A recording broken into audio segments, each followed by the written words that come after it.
Young Chinese Americans are coming to China in increasing numbers, some 30 years after their parents made the reverse journey to America. Why is that? Is it a pragmatic response to economic woes? Is it a search for identity? Or is it something more? Growing up in the suburbs of Chicago, I self-identified as Chinese American. But since coming to Beijing, I might simply say I'm American. So why does identity morph across waters? Today, we'll explore this phenomenon. I'll sit down with fellow expatriate Chinese Americans and get their stories on why they've chosen to live and work in Beijing. And speak with Professor Li of Beijing Foreign Studies University, whose recent study examined what it means to be Chinese American in China and how does identity transform. As we explore this issue in more detail, we'll ask, what has been their experience since arriving in China, and has it differed from their expectations? How has this impacted their understanding of what it means to be Chinese American? And what will their futures hold against the backdrop of a rising China? The Chinese began immigrating to the U.S. during the 19th century in several waves, most notably in the mid-1800s during the California Gold Rush, when male Cantonese laborers faced with hardships in southern China were lured abroad by job opportunities. Chinese made up two-thirds of the labor force that built the Transcontinental Railroad. In spite of the indispensable role they played in the development of the American West, they were heavily discriminated against and exploited. Numerous anti-Chinese movements emerged, and in 1882, the U.S. Congress singled out Chinese migrants with the Chinese Exclusion Act, effectively banning the immigration of laborers from China for nearly 60 years, and preventing those already there from participating in a wide variety of jobs. Chinese Americans eventually settled in areas that became known as Chinatowns in major cities.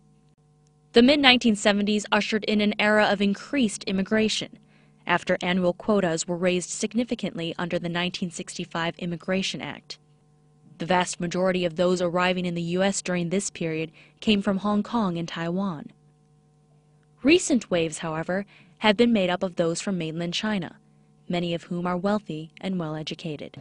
Now Chinese Americans constitute 1.2% of the U.S. population, or around 3.6 million, making Cantonese, the local Guangdong dialect, the third most widely spoken non-English language in the country. Public perception typecast Chinese Americans as a model minority. The media frenzy surrounding Amy Chua's controversial book, Battle Hymn of the Tiger Mother, further enforced this stereotype. Although as a whole, Chinese Americans are less politically active than other minority groups, they are becoming more influential, due in no small part to their inextricable links to China. Many speculate that the recent appointment of Gary Locke, the first Chinese American to serve as U.S. ambassador to China, will likely provide a further bridge between the two countries. But more importantly, to build a positive, cooperative, and comprehensive relationship that both President Obama and President Hu aspire to. So we kind of actually avoided the subject about China until I got here, and then my dad was like, "What are you doing in China?" I went from Guangdong. I fled to Hong Kong and made a life in Hong Kong so I can move to New York, and flew your mom over, and we gave you a great education and a great home, and now you're going back to the place that and like, so I mean, he has that thought, and it's understandable why. Yeah, the land of opportunity, right? That's their generation. There's no question that China has become a land of opportunity.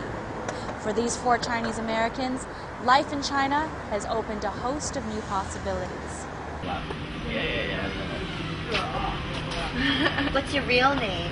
Yeah, what's your real name? I got that before I was so... Hi, my name is Kristen. I'm 27 years old and I'm from California.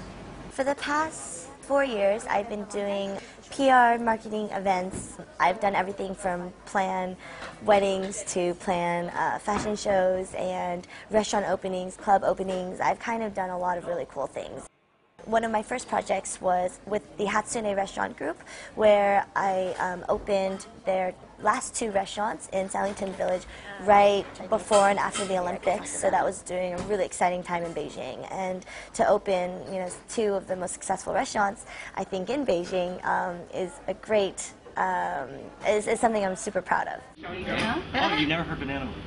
I know, it's her Irish Twinkie. My name is Jeff. I'm 36 years old, and I've been living in Beijing for 2 years, and I'm a photographer.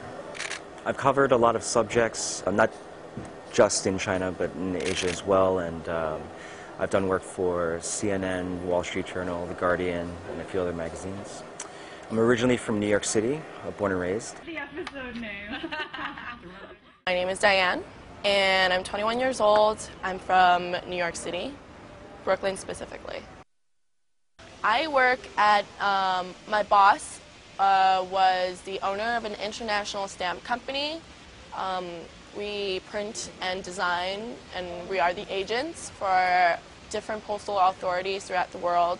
We have about 50 different countries under our wing.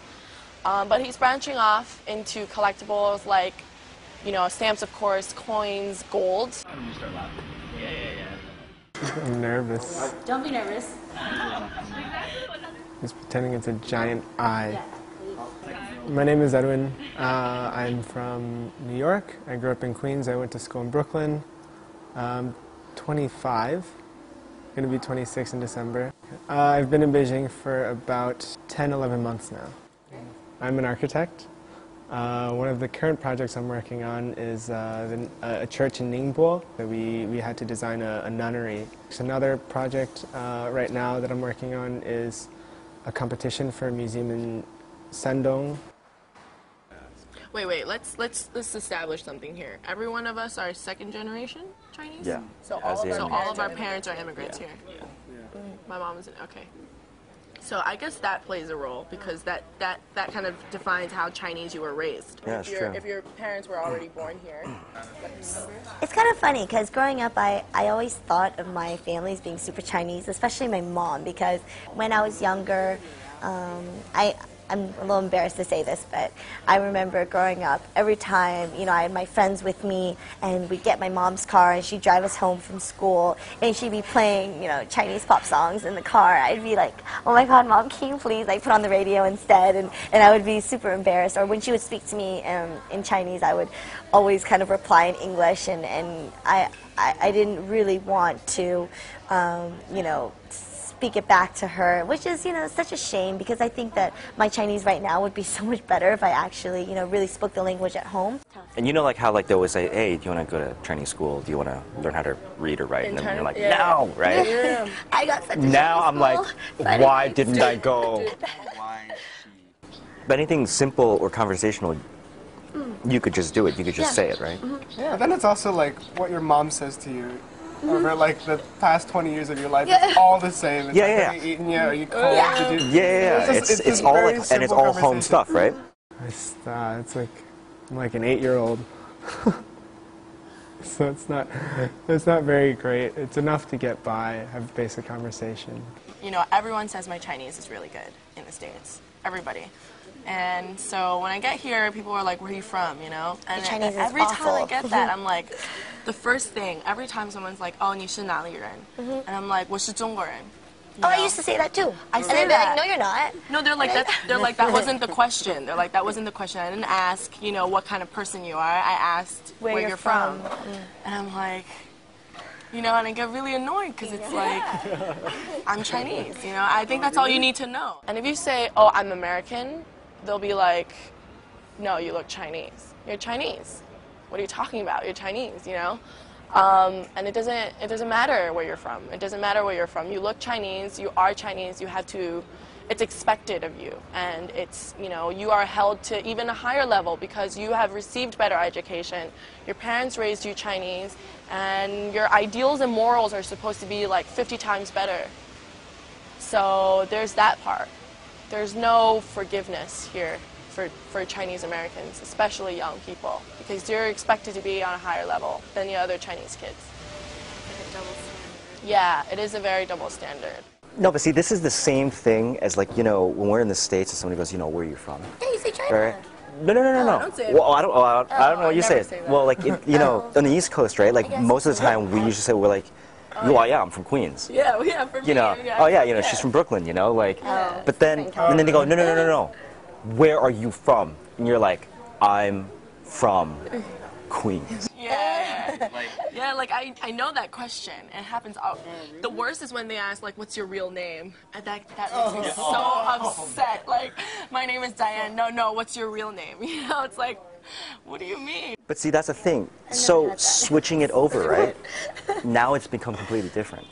Because now instead of saying like, oh no, I'm from New York, I'm from the States, we all feel compelled to say, no, I'm from China, or I'm Chinese. So there is something that's kind of switched now. Because now we're trying to identify more with like, no, I'm Chinese, I'm like you. Right, okay. So I mean, it is, you know, it's kind of interesting. Issues of identity are central to the Chinese-American question, a fact further explored by Professor Jingzhao Li of Beijing Foreign Studies University. Professor Li researched the identity transformation and reconstruction of Chinese Americans living and working in China. The other thing that brings my identity study unique is these different dimensions that I'm applying in identity studies. Not racial identities, not ethnic identities, but diaspora identities, and more specifically this citizen dimension and host culture dimension of their diasporic identity. To explore these aspects, she conducted 45 to 75-minute interviews with over 100 Chinese Americans. The survey portion included questions probing their awareness of U.S. citizenship and similarities with locals. We'll share some of her findings and hear more from Chinese Americans after break.